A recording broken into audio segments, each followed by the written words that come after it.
শাফাত Noman, web developer. আজকে আমরা HTML এর উপরে পঞ্চম ক্লাসটি করব। বিগত ক্লাসে আমরা HTML এর গুরুত্বপূর্ণ কিছু ট্যাগ কাজ দেখেছিলাম।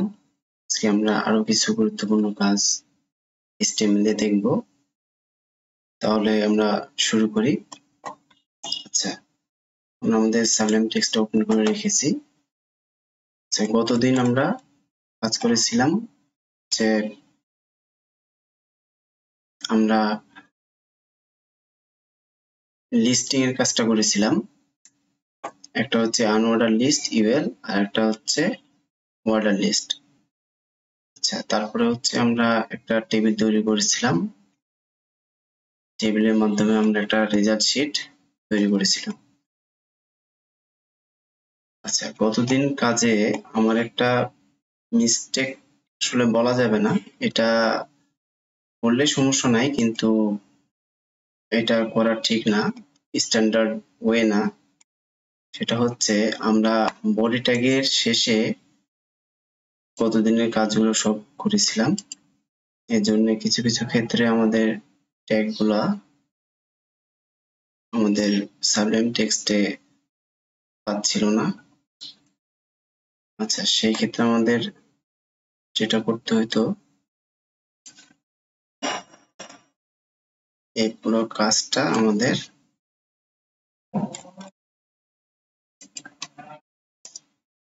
বডি ট্যাগের মধ্যে করতে হতো।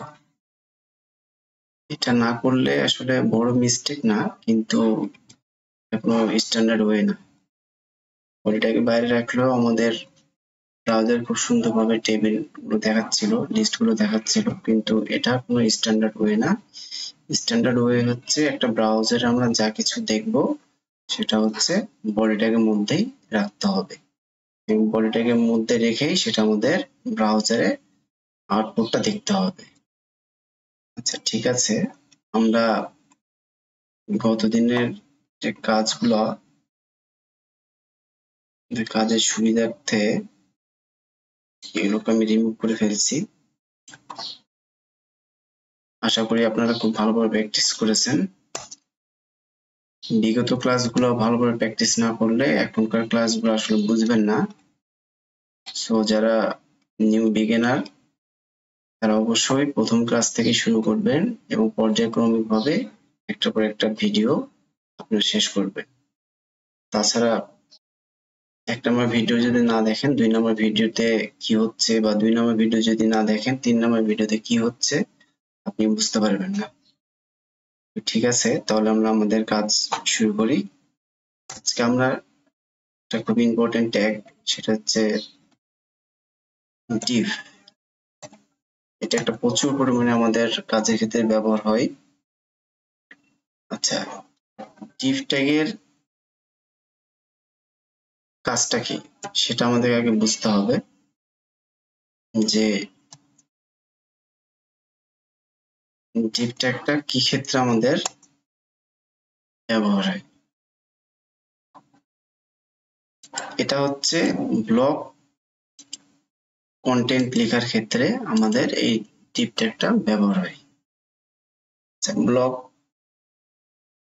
ব্লক ট্যাগ বলতে সাপোজ একটা আমাদের একটা কন্টেন্টের একটা অংশ, একটা কাজ, ছোট একটা কাজ, যেটা div ট্যাগের মধ্যে করলে সেখানে আমরা ওই ছোট অংশ কাজটা খুব ইজিলি ভাবে আমরা মেনটেন করতে পারি। সেখানে খুব ইজিলি আমরা স্টাইল করতে পারি, আমরা জাভা স্ক্রিপ্টের কাজ করতে পারি। আচ্ছা, আমি কাজে চলে যাই, তাহলে আমরা জিনিসটা আরো ক্লিয়ার বুঝতে পারবো। div ট্যাগের মধ্যে এখন এটাকে আমরা ব্লক বলি। div ব্লকের মধ্যে আমরা একটা ট্যাগ নিই h1, এখানে লিখলাম cat।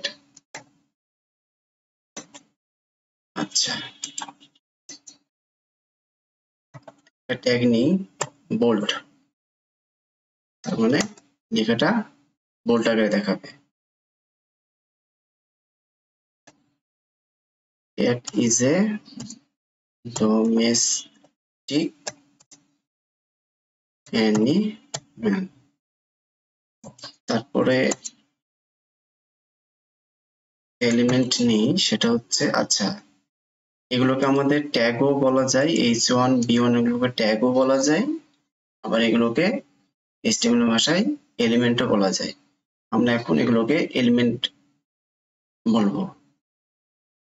আচ্ছা ঠিক আছে, তাহলে বি ট্যাগ। এবার হচ্ছে একটা ইটালিক ফরম্যাটে লেখার জন্য আমরা আই ট্যাগ নিলাম।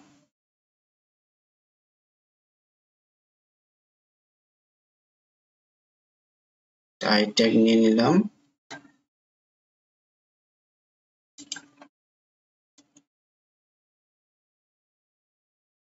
cats have 4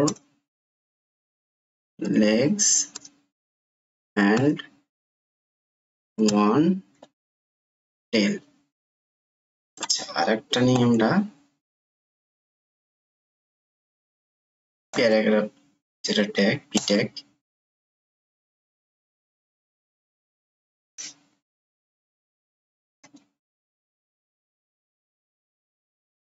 cats have different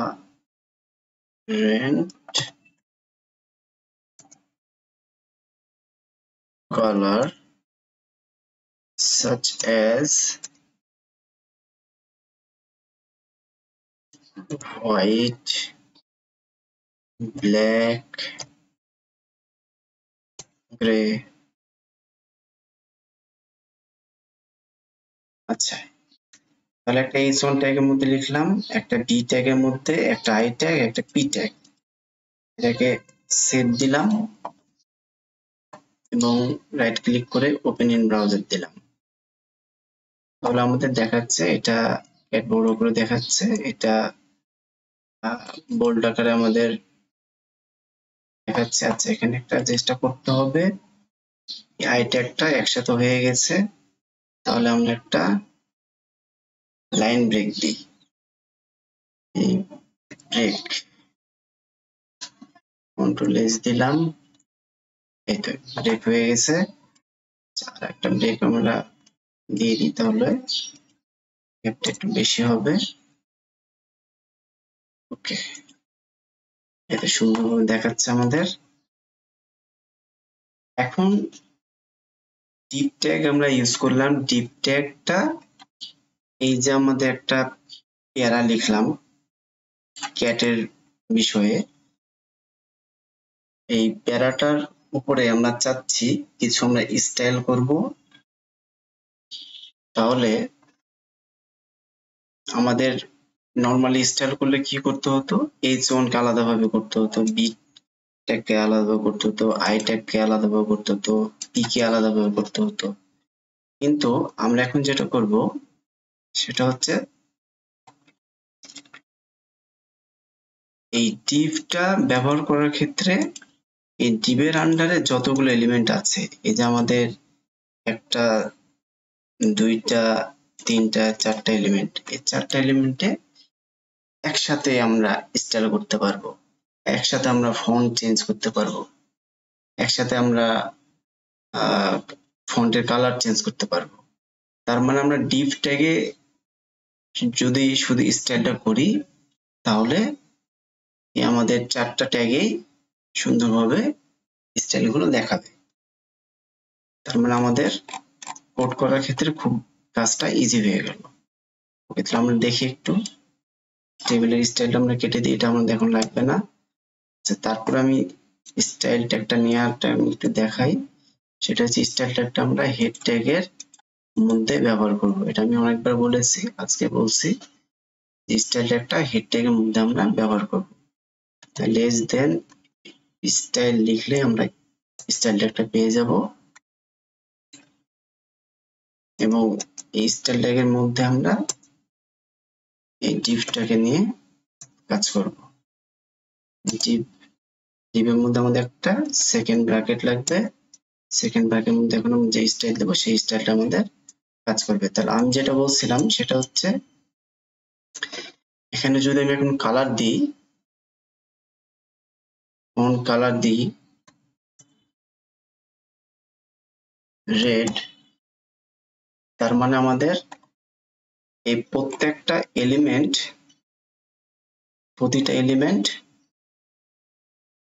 আমাদের এলিমেন্টে যে লেখাগুলো আছে সব গ্রিন কালার হয়ে যাবে। আমরা কন্ট্রোল সেভ দিলাম, ব্রাউজার রিলোড দিই, এই যে খুব সুন্দরভাবে আমাদের ডিপ ব্লকের মধ্যে যে লেখাগুলো আছে প্রত্যেকটা লেখায় আমাদের রেড কালার হয়ে গেল। তার মানে আমাদের একটা কাজ, শুধু আমরা ডিপকে আমরা কালার করলাম, তার জন্য আমাদের পুরো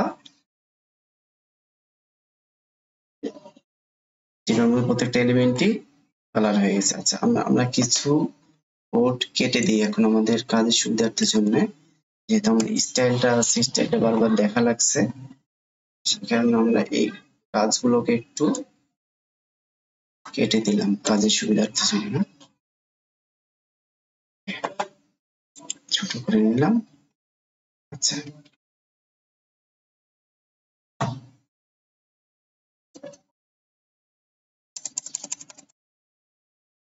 ওকে, তাহলে যদি আমরা এখন চাচ্ছি যে এই ফন্ট গুলা H1 I P B এই এলিমেন্টের প্রত্যেকটা ফন্ট আমরা চেঞ্জ করব, তাহলে আমরা শুধু এখানে যদি দেই ফন্ট সাইজ এবং এখানে 20 পিক্সেল দিই, কন্ট্রোল এস রিলোড করি, এই যে খুব সুন্দরভাবে আমাদের ফন্ট গুলো বড় হয়ে গেল। ছোট করলে এখন সবগুলো ছোট হয়ে যাবে। ফন্ট ফ্যামিলি যদি আমরা ইউজ করি, ফন্ট ফ্যামিলি কি ফন্টে আমরা লেখাগুলো লিখবো,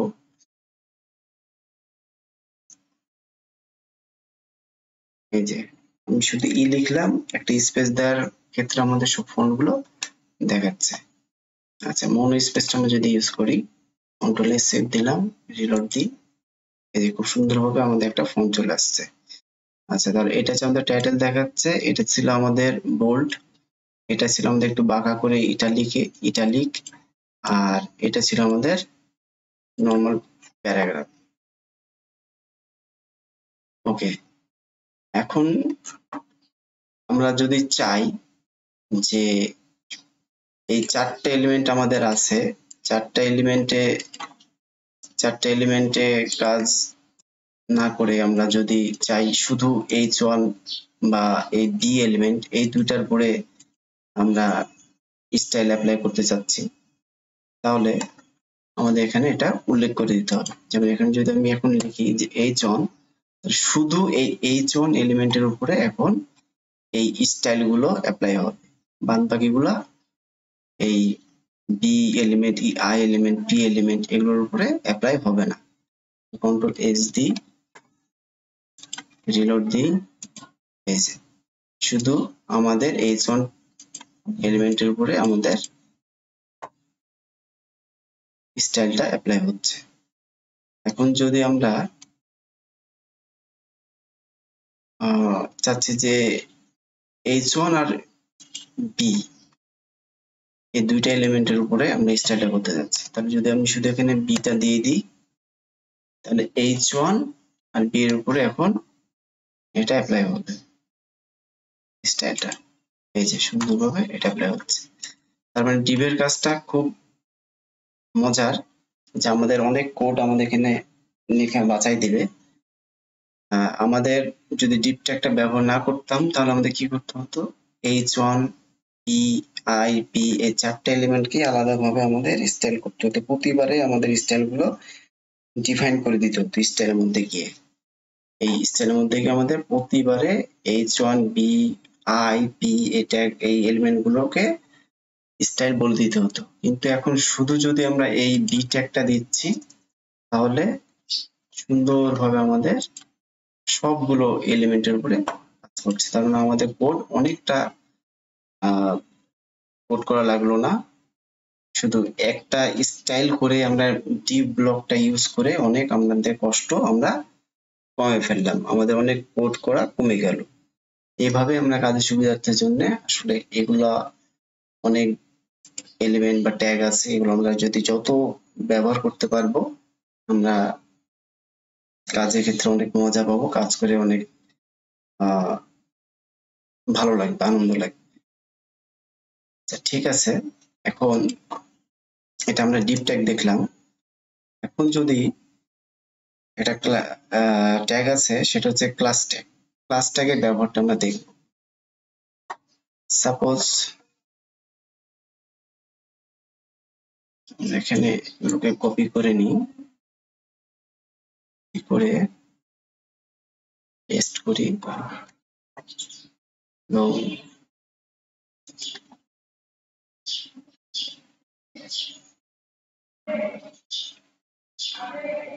এখানে একটা লিখে যদি এই h1 এলিমেন্টের মধ্যে আমরা লিখছি ক্লাস, ক্লাস চলে আসছে, ক্লাসে নেম দিলাম আমরা এটা ক্যাট।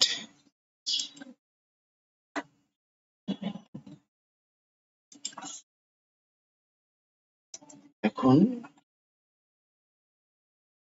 যদি আমরা চাই যে এই যে এলিমেন্ট গুলা h1 i b p element গুলোকে আলাদা আলাদা ভাবে আমরা স্টাইল করব, তখন আমাদেরকে ক্লাস দিয়ে আমরা ডিফাইন করে নিতে পারি। ক্লাস, এখানে একটা ক্লাস নেম দিয়ে দিলাম ক্যাট। এখন এই ক্যাট ক্লাসে আমরা যে স্টাইলটা বলে দিব সেটা এই শুধু এই h1 এর উপরে অ্যাপ্লাই হবে। আচ্ছা, তাহলে আমরা এই ক্যাটটাকে আমরা কপি করে নিলাম,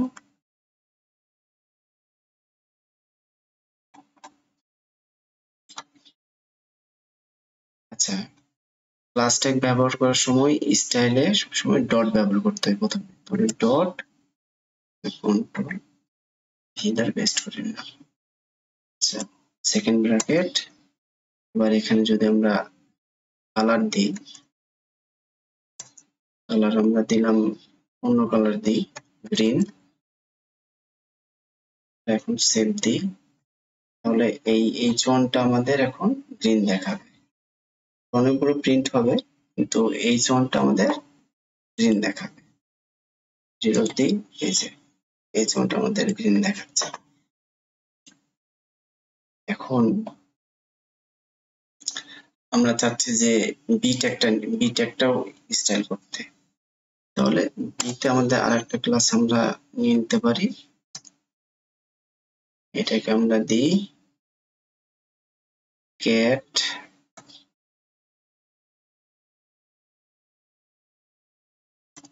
অ্যানিমেল, ক্যাট অ্যানিমেল নাম দিলাম।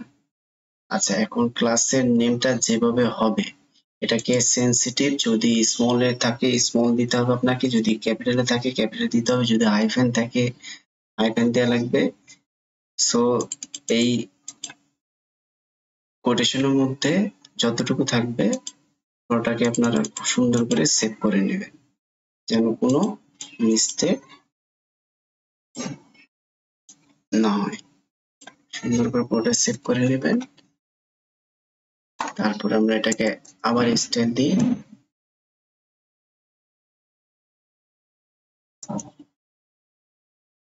এটাকে কালার করি,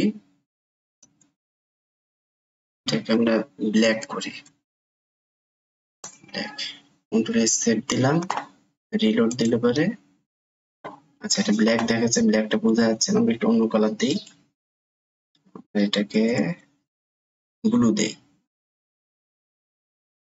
তাহলে এটা আমাদের বোঝা যাবে, যেহেতু ফন্ট কালার আমাদের বাই ডিফল্ট ব্ল্যাক এই জন্য তো বোঝা যাচ্ছে না।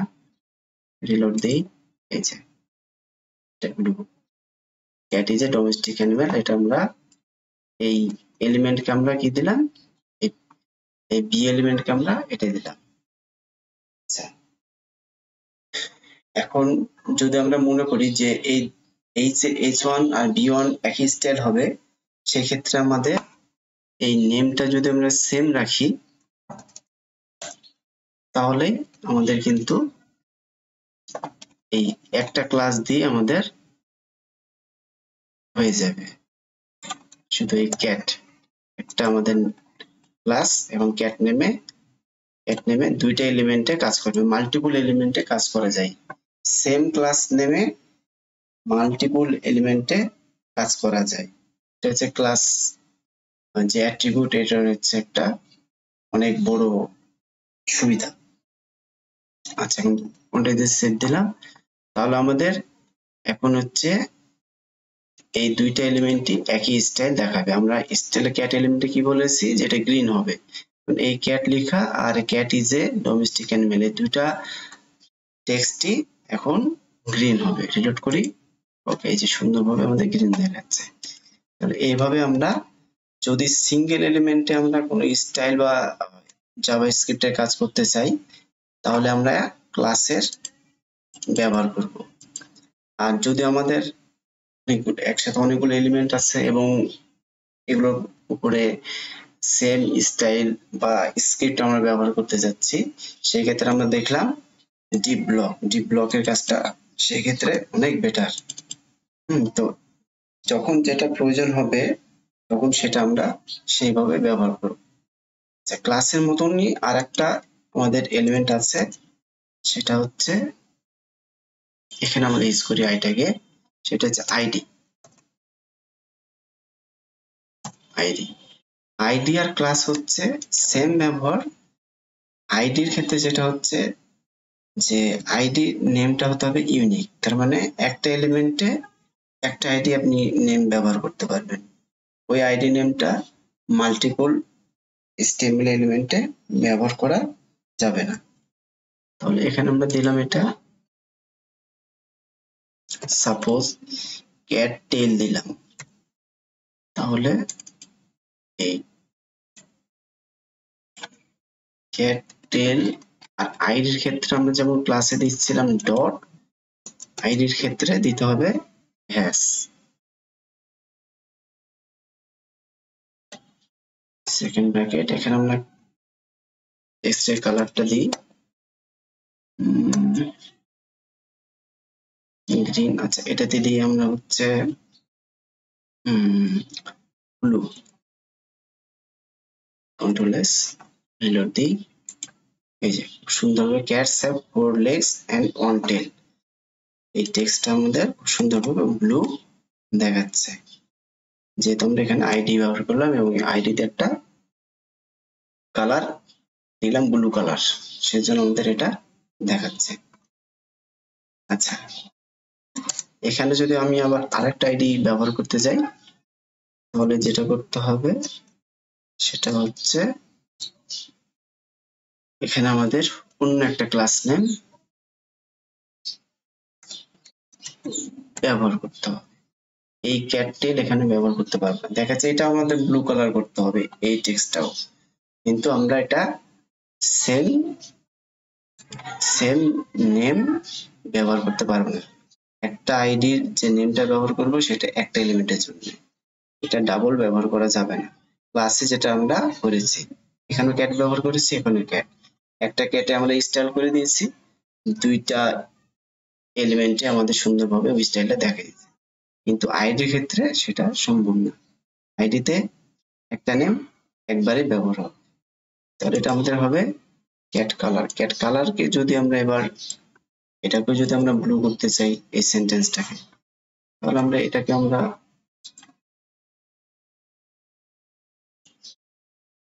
ব্লু করে দিতে পারি। এখানে কালার দিয়ে দিলাম ব্লু। কন্ট্রোল সেভ, ডট, এই সুন্দরভাবে এটা আমাদের ব্লু দেখাচ্ছে। তাহলে এটা হলো ক্লাস আর আইডির ব্যবহার। আমাদের যখন সিঙ্গেল এলিমেন্ট গুলোতে স্টাইল বা জাভাস্ক্রিপ্টের কাজ করা লাগবে, তখন আমরা ক্লাস বা আইডি ব্যবহার করতে পারি। যে যেটা প্রিফার করে সে সেটা ব্যবহার করবে। তবে ক্লাসের ব্যবহারটা ইজি, কারণ ক্লাসের একই নেমে ক্লাস অনেকগুলো মাল্টিপল এলিমেন্ট আমরা ব্যবহার করতে পারছি, কিন্তু আইডির ক্ষেত্রে সেটা ব্যবহার করা যাবে না। আর ডিভের ব্যাপারটা আমরা দেখলাম। এখন ডিভের আর একটা আমরা ব্যবহার দেখব। যদি আমাদের এরকম হয় যে এখানে ডিভের একটা পোর্শনে কাজ করছিলাম একটা প্যারা করে, সেখানে ক্যাট সম্পর্কে আমরা একটা প্যারা লিখছিলাম। এখন যদি এরকম হয় যে আমাদের অনেকগুলো প্যারা আছে, আমরা দেখি, এটাকে কপি করে নিই পুরোটাকে।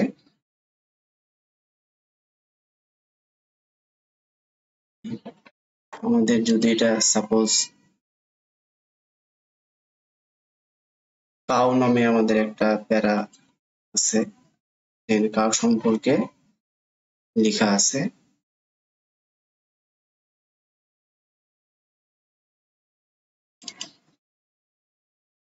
কাউ সম্পর্কে লেখা আছে। এখন এই প্যারাতে আমাদের স্টাইলটা হবে আলাদা। সেই ক্ষেত্রে আমরা কি করতে পারি, এখানে যদি আমাদের এখন যে ডিপটা আছে, এই ডিপে যে স্টাইলটা করা আছে, এটা কিন্তু এখন এই ডিপে পুরোটাই কাজ করবে। ভোল্টেজে সেভ দিই, রিলোড করি, এই যে ক্যাট আর কাউ, ক্যাট প্যারাতেও সেম স্টাইল ব্যবহার হয়েছে, কাউ প্যারাতেও সেম স্টাইল ব্যবহার হয়েছে, কারণ আমরা দুটোকে আমরা ডিপের আন্ডার নিয়েছি এবং আমার স্টাইলে শুধু বলে দিয়েছি ডিপ। তার মানে তো আমাদের স্টাইল বুঝছে যে ডিপ নামে যে ব্লকগুলো আছে সেই সব ব্লকে একই স্টাইল হবে। তো আমরা চাচ্ছি না ক্যাটের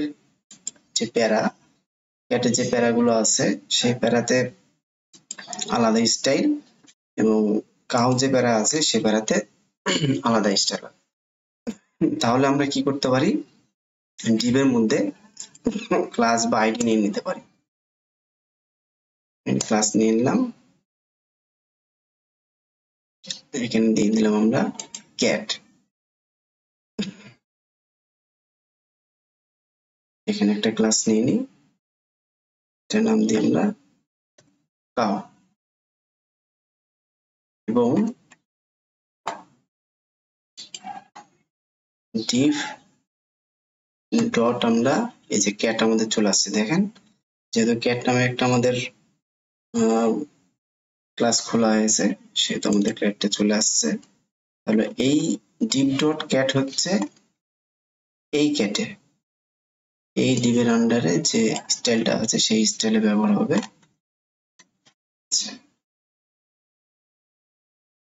সেম ভাবে এটাকে কপি করে নিই আমরা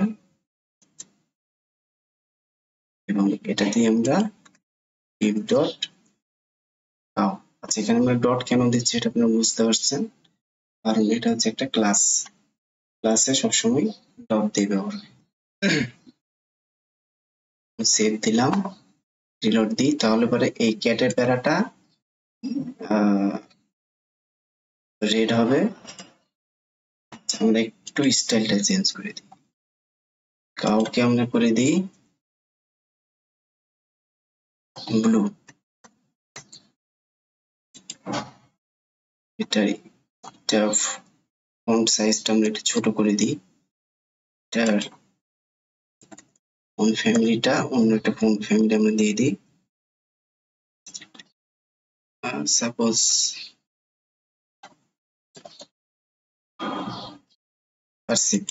কার্সিভ দিয়ে দিলাম, সেভ দিলাম। তাহলে আমাদের দুইটা প্যারা এখন আলাদা আলাদা স্টাইল হয়ে যাবে।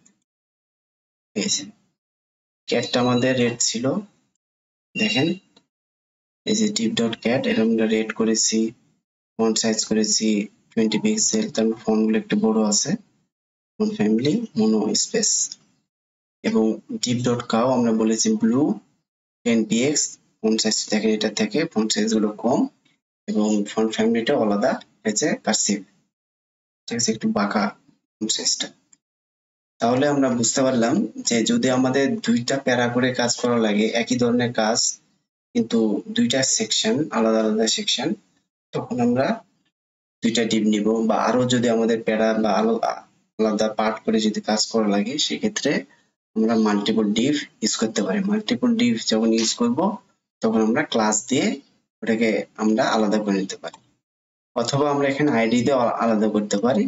তাহলে আইডি ক্ষেত্রে আমাদের কি হবে, এখানে ID equal to cat, ID equal to cow, আর এখানে আমাদের কি হবে হ্যাশ, এখানে আমাদের হ্যাশ দিতে হবে। আমরা একটা ট্রাই করে দেখি, ক্যাটটাকে আমরা আইডি করি, আইডি। তাহলে আমাদের এখানে দিতে হবে হ্যাশ দিতে হবে। হ্যাশ যদি না দিই তাহলে কি পাবে? এই স্টাইলটা পাওয়ার কথা না, দিতে পারছে না। এখন যদি আমরা এটাকে, যেহেতু আইডি আমাদের হ্যাশ দিয়ে লিখতে হয়, তাহলে ডিপ ডট এখানে হ্যাশ দিই, এই যে পেয়ে যাচ্ছে। আমরা বুঝতে পারছি যে আসলে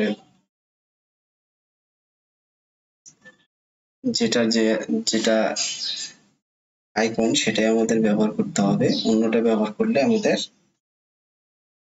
কাজ হবে না। তাহলে আমরা আজকে ব্লক করে কিভাবে কাজ করা যায় HTML সেটা আমরা দেখলাম। পার্ট করে ছোট ছোট অংশ করে, যদি ওই অংশগুলো সেম স্টাইল সেম জাভাস্ক্রিপ্ট ব্যবহার করি আমরা, সেক্ষেত্রে আমরা ওটাকে ডিপ ব্লক নিয়ে আমরা কাজ করতে পারি। আর আরেকটা হচ্ছে যদি আমাদের এলিমেন্ট গুলো আলাদা হয়, একটা এলিমেন্টে এক এক ধরনের স্টাইল হবে, সেক্ষেত্রে আমরা ক্লাস অথবা আইডি নিয়ে কাজ করতে পারি। তাহলে আজকে আমরা অনেক গুরুত্বপূর্ণ ক্লাস করলাম, ডিপ ব্লক এবং অ্যাট্রিবিউট ক্লাস এবং আইডি। আমরা এগুলো খুব ভালোভাবে প্র্যাকটিস করব, কারণ এগুলো প্রচুর ব্যবহার আছে ওয়েবসাইটের ক্ষেত্রে। ওয়েবসাইটে কাজ করতে গেলে, বড় বড় প্রজেক্টের ক্ষেত্রে প্রচুর পরিমাণে এই ডিভ, ক্লাস, আইডি এগুলো ধরে ধরে কাজ করতে হয়। সেহেতু এগুলো খুব ভালোভাবে আমরা কনসেপ্টটা ক্লিয়ার করে নিব। যদি কনসেপ্ট ক্লিয়ার না হয় আপনারা আমাকে নক দিবেন, আমি আবার আপনাদেরকে বোঝানোর চেষ্টা করব। আপনারা ভালোভাবে প্র্যাকটিস করবেন, এগুলা প্র্যাকটিসের কোনো বিকল্প নেই।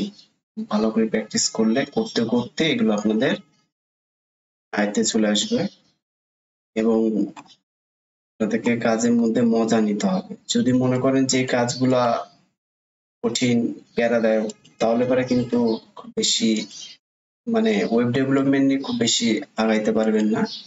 হ্যাঁ, যদি মনে করেন যে কাজগুলো মজা, যে আমি যতটুকু করালাম আপনারা যদি নিজে সেভাবে করতে পারেন, একটু চেঞ্জ করে নিয়ে আমি যে স্টাইল গুলো ব্যবহার করলাম, এখানে অনেক ধরনের স্টাইল আছে, সেই স্টাইল গুলো আপনারা ব্যবহার করতে পারেন। আজকে আমি স্টাইলে কিছু কাজ দেখালাম। আমরা নেক্সট ক্লাস স্টাইলের উপরে করব, যেহেতু স্টাইলের ক্লাসগুলো ছোট ছোট করে চলে আসছে আমাদের কাজের মধ্যে, সেহেতু স্টাইলের আমি ক্লাসটা একটু নিয়ে নিব, যাতে আপনাদের স্টাইলের উপরে কোনো কনফিউশন না থাকে। স্টাইল নিয়ে আমি কাজ করতে গেলে আপনারা যেন বুঝতে পারেন, সেজন্য নেক্সট ক্লাসটা আমি স্টাইলে করে নিব। সে ক্লাসটা খুব ভালোভাবে আপনারা করে নেবেন। আর এখন পর্যন্ত যতগুলো আমি ক্লাস নিলাম এবং যত কিছু করালাম, এই যে অনেক ছোট ছোট বড় বড় জিনিস সবকিছু করাচ্ছি, এগুলো খুব ভালোভাবে প্র্যাকটিস করুন। প্র্যাকটিস ছাড়া কোনো ওয়ে নাই। ওয়েব ডেভেলপমেন্টের উপরে কাজ করতে হলে আপনাকে এগুলো প্রচুর পরিমাণে প্র্যাকটিস করতে হবে, আনন্দ নিয়ে কাজ করতে হবে, ছোট ছোট প্রজেক্ট করে কাজ করতে হবে। তাহলে এটা নিয়ে আপনি ভালো কিছু করতে পারবেন, এটার উপরে ওয়েব ডেভেলপমেন্টের উপরে ক্যারিয়ার করতে পারবেন। ওকে, ঠিক আছে, আজকে এ পর্যন্তই। আমরা নেক্সট ক্লাস স্টাইলের উপরে করব। ওকে, তাহলে আল্লাহ হাফেজ, ভালো থাকবেন, সুস্থ থাকবেন।